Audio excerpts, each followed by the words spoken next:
Good morning, student. I am Gopikumar Srivastava, and today I am going to discuss about the economics subject. And this is a very important chapter in economics subject, that is a measurement of national income. And this is chapter number 4 of macroeconomics. Or in this video, we are going to discuss or calculate the national income by income method. कि income method से हम लोग national income को कैसे निकालेंगे, ठीक है। और ये क्लास 12 है। So let start this video. तो हम लोग यहाँ पे सीखेंगे बेसिकली कि नेशनल इनकम को इनकम मेथड से कैसे निकालते हैं, और प्रीवियस क्लास में मैंने बताया था कि नेशनल इनकम को आउटपुट मेथड से कैसे निकालते हैं। तो चलिए, आज हमारा है इनकम मेथड और हम लोग चेक करेंगे कि हमारा जो एनआई है, एनआई मतलब क्या, नेशनल इनकम, वो हम लोग किस प्रकार से कैलकुलेट करेंगे, करेक्ट।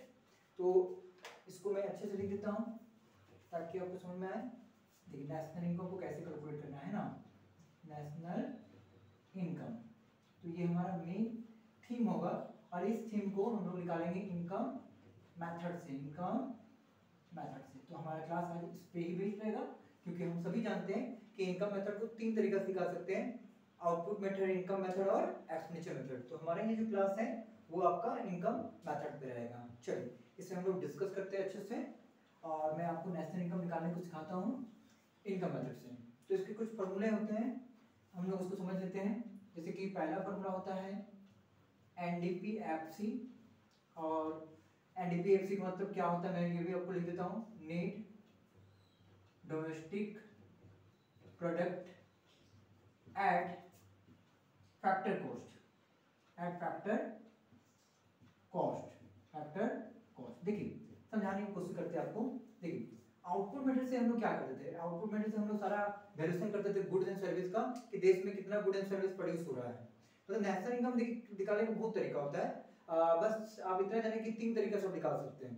देश का जितना गुड एंड सर्विस प्रोड्यूस हुआ है, अगर आप उस हिसाब से अगर नेशनल इनकम निकाल रहे हैं तो उसको आउटपुट मेथड कहते हैं। आप देश का इनकम को सारा इनकम जोड़कर भी नेशनल इनकम निकाल सकते हैं, या सारा खर्च को भी जोड़कर आप नेशनल इनकम निकाल सकते हैं। तो नेशनल इनकम जो है राष्ट्रीय आय है, और राष्ट्रीय आय को निकालने का बहुत तरीका हो सकता है, ठीक है। तो आउटपुट मेथड हो सकता है, इनकम मेथड हो सकता है, और एक्सपेंडिचर मेथड हो सकता है, जिसमें से हम लोग जो हमारा ये इनकम मेथड है, इसमें हम लोग सारे इनकम को जोड़ने वाले हैं, कि हमारा जो भी इनकम होगा देश का उन सबको हम लोग जोड़ेंगे।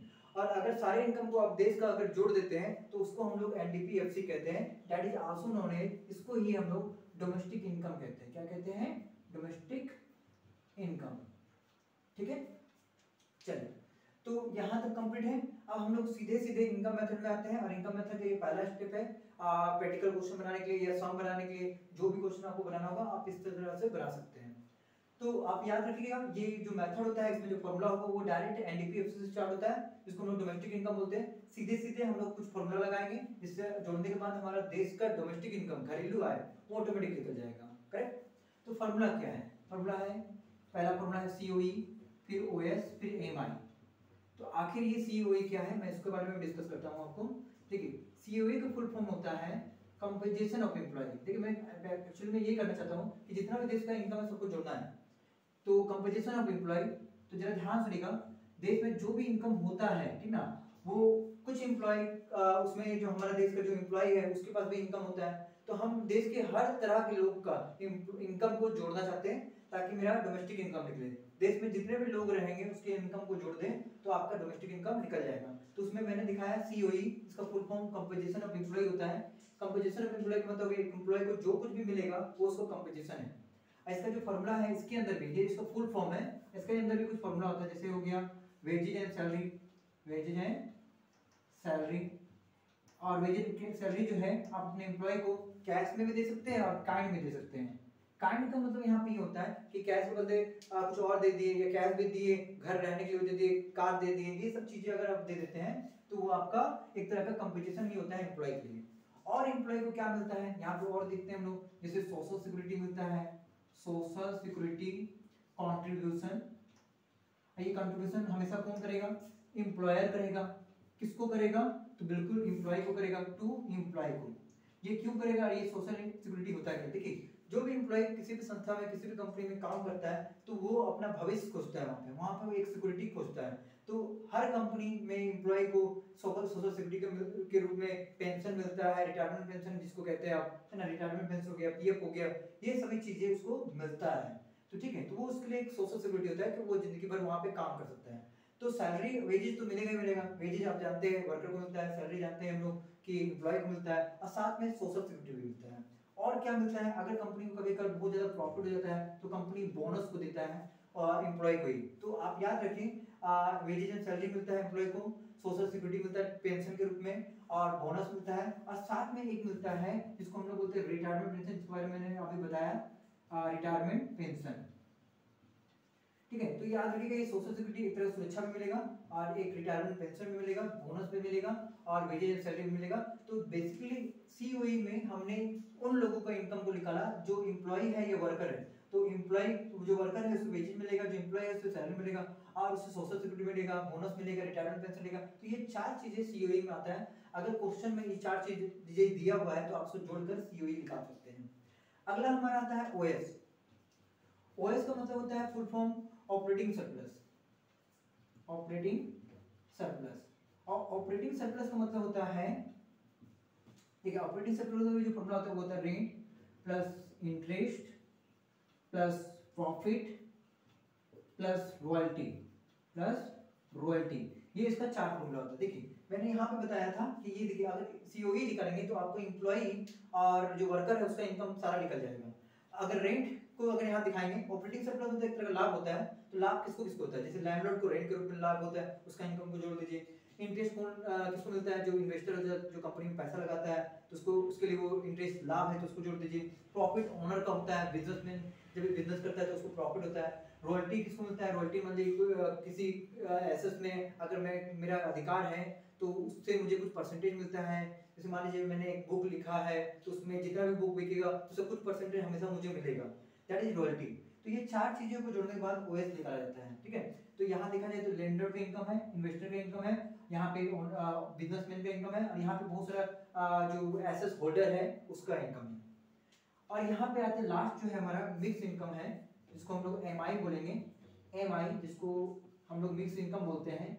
आपको याद रखना है कि भारत में जो है ना, या देश में किसी भी देश में अगर हम लोग डोमेस्टिक इनकम को बारे में बात करें तो इनकम जो है ना, देखिए तीन ही कैटेगरी में जाता है, एक सीओई में, एक ओएस में, एक एमआई में। आप जरा ध्यान दीजिएगा, इससे ज्यादा कोई कैटेगरी नहीं हो सकता।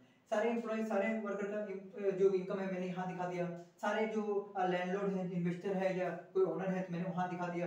और फिर भी अगर किसी लोगों का इनकम बच जाता है, जैसे कोई बार्बर हो गया, कोई जूता मोची हो गया, बहुत सारे जो और भी लोग हैं जितने भी इनकम जिनका यहाँ पे हम इस कैटेगरी में नहीं दिखा सकते, उसे हम लोग हमेशा मिक्स इनकम में दिखा सकते हैं। मतलब मिक्स इनकम के अंदर कोई फॉर्मूला नहीं है, ये खुद में खुद उस इनकम को दिखाता है जो यहाँ और यहाँ नहीं दिखा सकता, जो सीओई में नहीं आ सकता, ओएस में नहीं आ सकता। अगर और भी कोई इनकम है तो उसको मिक्स इनकम में दिखा सकते हैं।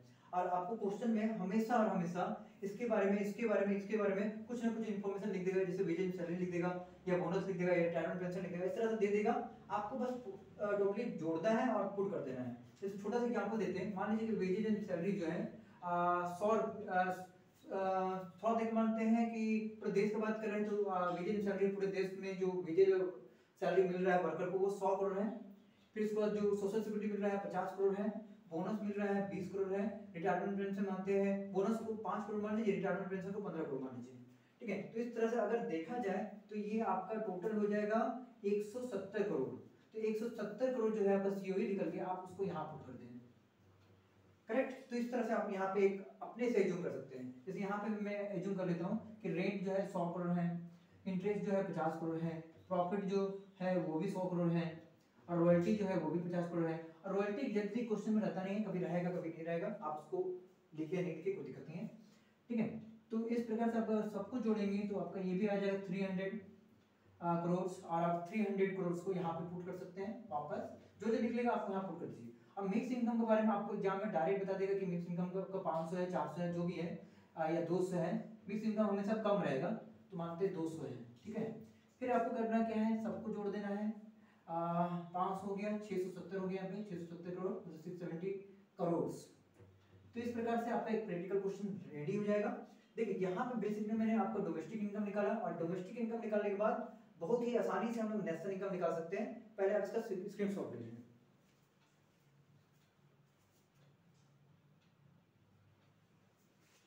देखिए उसके बाद हम लोग इसका नेशनल इनकम निकालेंगे। ये कुछ स्टेप है। उसके बाद नेशनल इनकम का जो स्टेप है वो एनपीएफसी कहते हैं इसको, नेशनल इनकम को।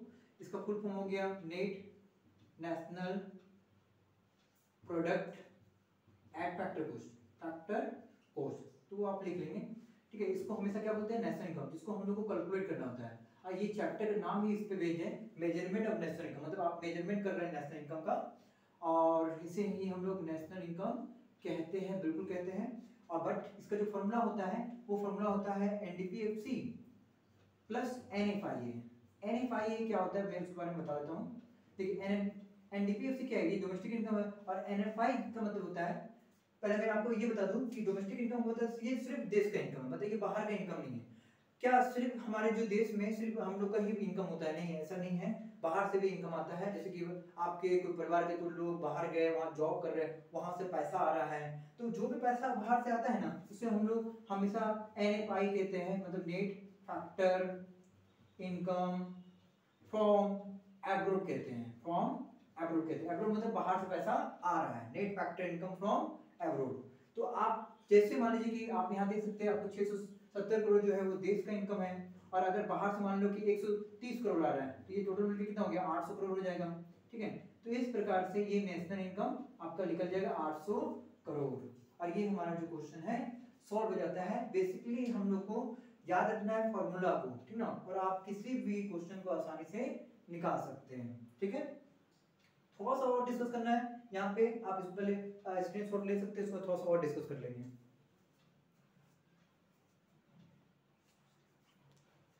चलिए थोड़ा सा जो और डिस्कस करना है वो डिस्कशन हमें प्रॉफिट की ओर करना है। कभी कभी प्रॉफिट का एक फॉर्मूला होता है, मैं आपको बता देता हूँ ताकि आपको किसी प्रकार का कंफ्यूजन ना हो। देखिए प्रॉफिट का जो फॉर्मूला है वो भी मैं आपको बता देता हूँ ताकि आपको कहीं कोई दिक्कत ना हो। देखिए प्रॉफिट का एक फॉर्मूला होता है, क्योंकि इसको मैं इस प्रकार से बताता हूँ। देखिए प्रॉफिट को 3 भागों में बांटा गया है। एक को बोलता है डिविजुअल प्रॉफिट। डिविजुअल प्रॉफिट मतलब जो भी प्रॉफिट होता है उसमें से कुछ प्रॉफिट हमेशा बढ़ जाता है, और कुछ प्रॉफिट जो होता है बढ़ता नहीं है, वो कंपनी के फ्यूचर यूज के लिए उसे रखा जाता है। तो कुछ प्रॉफिट बढ़ जाएगा, कुछ प्रॉफिट नहीं बढ़ता है, और कुछ प्रॉफिट को टैक्स के रूप में गवर्नमेंट को दे देते हैं, जिसको हम लोग कॉर्पोरेट टैक्स बोलते हैं, या आप इसको बिजनेस टैक्स भी कह सकते हैं, करेक्ट। तो देखिए प्रॉफिट जितना भी होता है उसका कुछ प्रॉफिट हम लोग डिस्ट्रीब्यूट कर देते हैं। जैसे मान लो कि कंपनी को प्रॉफिट हुआ तो कंपनी में जो भी प्रॉफिट हुआ कुछ पार्टनर बांट लेगा आपस में, कुछ टैक्स के रूप में गवर्नमेंट को दे दिया, दैट इज कॉर्पोरेट टैक्स या बिजनेस टैक्स, और कुछ प्रॉफिट को अनडिस्ट्रीब्यूटेड कहता है। अनडिस्ट्रीब्यूटेड मतलब होता है रिटेन अर्निंग। रिटेन अर्निंग मतलब होता है वो प्रॉफिट जो फ्यूचर के लिए रख देता है कंपनी में ही, इसको बोलते हैं हम लोग रिटेन अर्निंग। तो एग्जाम में रिटेन अर्निंग बड़ी यूज किया जाता है।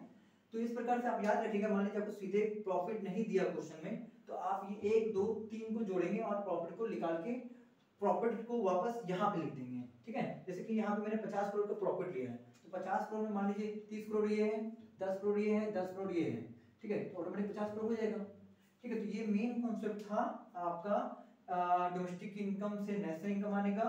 और जैसे याद रखिएगा यहाँ पे एनडीपीएफसी मतलब डोमेस्टिक इनकम, और आपका एनपीएफसी मतलब नेशनल इनकम, मतलब इसको तो हम net factor income from abroad, net national product तो कहते ही, साथ में नेशनल इनकम भी कहते हैं, और इससे ही हम लोग एग्जाम में बहुत बार कैलकुलेशन करने के लिए कहा जाता है।